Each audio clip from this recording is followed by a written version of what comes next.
on nuclear energy, they agreed to what they called pragmatic cooperation in the peaceful use of it.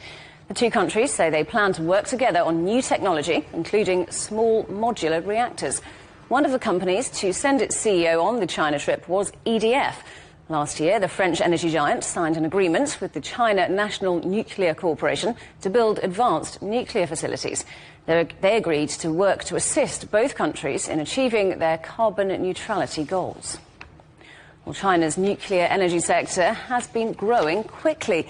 China now has 58 nuclear power plants with a total capacity of more than 61 megawatts. And there are many more to come. Another 44 reactor units are now under construction, 2.5 times more than any other country. By 2035, Beijing plans to build enough new plants to generate 200 gigawatts, generating enough energy to power a dozen cities the size of Beijing and putting it on course to overtake the United States by the year 2030. Well, François Morin is the China director for the World Nuclear Association, an international organization that promotes the nuclear power industry. He says the two countries have a long history of nuclear cooperation.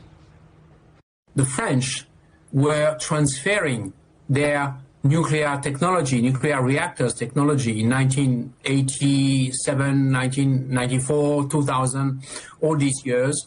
And they transferred the construction of nuclear plants starting from a 2% Chinese share, Chinese part of the construction. Even the concrete at that time had to be imported from abroad.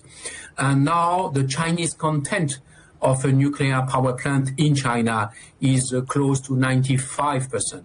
So you see things have been reversed, and now French are coming to China to learn how to build and operate in as fast as possible new nuclear plants. It is very interesting because it shows that the experience, the know-how, the knowledge on all aspects, academic, intellectual, supply chain aspects, all that has been in fact kept alive thanks to the Chinese program. And now the French are coming back here in China to get some return, we could say, of their intellectual investment, which dates back to 30 years ago. You talk there about how China makes 95% of what they need to operate their nuclear industry. And this week, shares in China's only uranium miner tripled in value when they made their debut on the market. What does China's ability to produce its own uranium mean for their nuclear industry?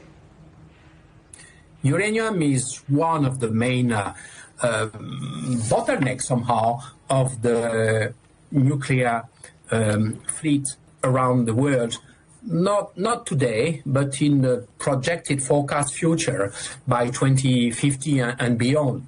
The renowned resources can definitely guarantee the supply for all the nuclear fleets across the world till, maybe for 100 years or more.